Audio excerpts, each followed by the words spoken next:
အားလုံးပဲမင်္ဂလာပါပရီးမီးယားလိအသင်း6သင်းရဲ့လက်ရှိခြေစွမ်းတဲ့နောက်ပွဲစဉ်များအကြောင်းသုံးသပ်ချက်မှာနောက်ဆုံးအနေနဲ့သုံးသပ်ချင်တဲ့အသင်းကတော့အာဆင်နယ်အသင်းပဲဖြစ်ပါတယ်ကျွန်တော်ဘာလို့အာဆင်နယ်အသင်းကိုနောက်ဆုံးမှထားပြီးသုံးသပ်လဲဆိုတော့အာဆင်နယ်အသင်းကကုရတီမှာပြောစရာအလွန်နေပြီးတော့အရန်လူစင်းရော main line up ကပါတောင်းတင်းတဲ့စကွက်ကိုပိုင်ဆိုင်ထားအောင်တာမကဘဲနဲ့လက်ရှိခြေစွမ်းရတဲ့အကောင်းဆုံးနဲ့အဒီငယ်ဆုံးပုံစံမှာရှိနေတဲ့အတွက်ကြောင့်အာဆင်နယ်အသင်းကိုနောက်ဆုံးမှထားပြီးသုံးသပ်ခြင်းဖြစ်ပါတယ်အာဆင်နယ်အသင်းဟာပရီးမီးယားလိချန်ပီယံဆုဖလားကို2003-2004ရာသီမှာနောက်ဆုံးရယူခဲ့ပြီးတော့အခု2025-2026ရာသီထိ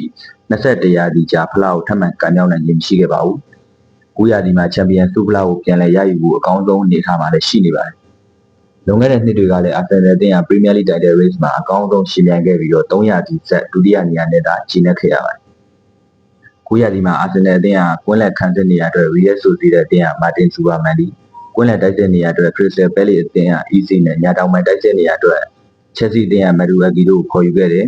။တပန်အာဆင်နယ်အသင်းအတွက်လိုအပ်နေတဲ့အထောင်တိုက်စစ်နေရာအတွက်မနစ်ကဥရောပမှာ6များဆုံးသွင်းယူထားတဲ့ကစားသမားဖြစ်တဲ့ဆွီဒင်တိုက်စစ်မှုဗီတာယော့ခရက်ကိုစပိုတင်လစ်စဘွန်အသင်းနေရာပြီးတော့ခေါ်ယူအားဖြည့်ခဲ့တယ်။ရာသီစားပရီးမီးယားလိပွဲစဉ်1မှာမန်ချက်စတာယူနိုက်တက်အသင်းကိုအိုးထရက်ဖို့မှာတွားရောက်ရှင်ပြိုင်ပြီးတော့1-0ဆိုတဲ့ကျင်းမြောင်းတဲ့ရလဒ်နဲ့အနိုင်ရရှိခဲ့တယ်။ပွဲစဉ်2မှာလီယူနိုက်တက်ကိုအိမ်ကွင်းမှာ9ဂိုးပြတ်နဲ့အနိုင်ရရှိခဲ့တယ်။ပွဲစဉ်3မှာတော့ချန်ပီယံပြိုင်ပွဲဖြစ်တဲ့လီဗာပူးအသင်းကိုအန်ဖီမှာတွားရောက်ရှင်ပြိုင်ကစားရမှာဆိုဘိုစလိုင်းရဲ့ဒေသလှပလွန်တဲ့ free kick ကိုကြောင့်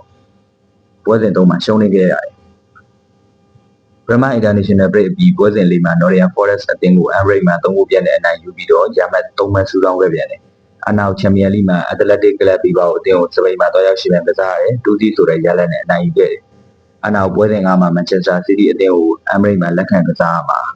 မာတင်နယ်လီရဲ့နောက်ကျချီပါကိုနဲ့အတူတရေတမတ်ကိုရယူနိုင်ခဲ့ပြန်တယ်။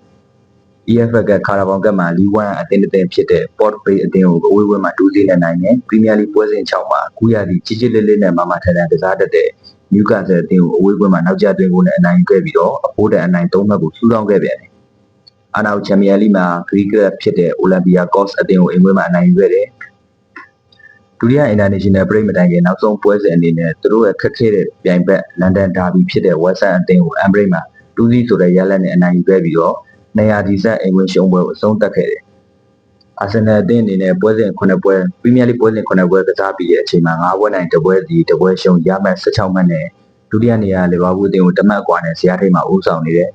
။အာဆင်နယ်အသင်းဟာပရီးမီးယားလိပွဲစဉ်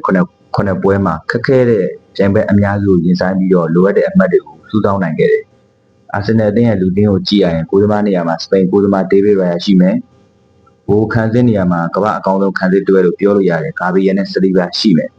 ။လက်ဘက်မှာအီတလီကစားသမားဂယ်လာဂရီရှိမယ်။ရိုက်ဘက်မှာဂျူလီယန်တင်းမရှိမယ်။အာဆင်နယ်အသင်းရဲ့အကောင်းဆုံးနေရာကွင်းလယ်ကစားသမားကွင်းလယ်စုဖွဲ့ပဲဗျ။ဒီကန်ရိုက်မာတင်ဆူပါမန်ဒီမီဂဲမရီနိုအီဇီနဲ့မာတင်အိုရီကတကယ် quality ကစားသမားတွေပဲစုနေတာ။ဘယ်ကစားသမားကိုဘယ်လိုပုံစံပဲတွဲတုံတော့အဆင်ပြေတယ်။နောက်ဆုံးဝက်ဟန်နဲ့ပွဲမှာတော့မာတင်အိုရီကတရားပြဿနာအနေနဲ့ရသွားတယ်ပေါ့လေ။လက်ပွဲမှာမာတင်နယ်လီရှိမယ်ထရက်ဆိုရှိမယ်။ရိုက်ဝဲမှာဆာကာရှိမယ်မက်ဒူအကီရှိမယ်။တခါတိုက်စစ်မှာ9ရာသီမှာခေါ်ယူထားတဲ့ဗီတာယော့ဂရက်ရှိမယ်။ဒဏ်ရာရနေတဲ့ဂိုင်ဟာဘတ်နဲ့ဂါဘရီယယ်ချီးဆက်တို့လည်းရှိပြီးတော့9ရာသီအာဆင်နယ်အသင်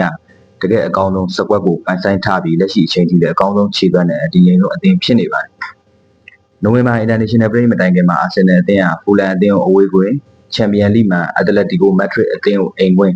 ခရစ္စတယ်ပဲလီအသင်းကိုအိမ်ကွင်းနဲ့ EFL ကပ်မှာဘရိုက်တန်ကိုအိမ်ကွင်းပရီးမီးယားလိမှာဘန်လီကိုအဝေးကွင်းနဲ့ချန်ပီယံလိမှာစလာဗီယာပရာဂိုကိုအဝေးကွင်းနဲ့နိုဝင်ဘာ International Break မတိုင်ခင်နောက်ဆုံးပွဲစဉ်အနေနဲ့ဆန်နာလန်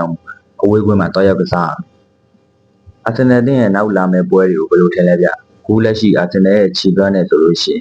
်ဘယ်ပြိုင်ဘက်မဆိုနိုင်မှာပဲလို့ကျွန်တော်တို့မြင်တယ်။ဘရာသာတို့အနေနဲ့ဘယ်လိုထင်လဲဗျ။ကွန်မန့်မှာဝင်ရောက်ဆွေးနွေးနိုင်ပါတယ်။ဒါတော့အာဆင်နယ်အသင်းရဲ့လက်ရှိခြေသွမ်းနဲ့နောက်ပွဲစဉ်များအကြောင်းပဲဖြစ်ပါတယ်။ဆုံးဖြတ်ကြည့်ပြီးတဲ့အတွက်အားလုံးကိုကျေးဇူးတင်ပါတယ်။ဘောလုံးသတင်းအကြောင်းအရာတွေနဲ့ကြေးသွင်းတဲ့ချက်တွေကိုနှိမ့်စင်တဲ့အများတင်ဆက်ပေးနေမှာဖြစ်တဲ့အတွက်ကျွန်တော်ရဲ့ channel လေးကို like and subscribe လုပ်ပေးကြပါဦးလို့ပြောကြရင်းနဲ့ပဲဗီဒီယိုလေးကိုဒီမှာအဆုံးသတ်ခွင့်ပြုပါခင်ဗျာ။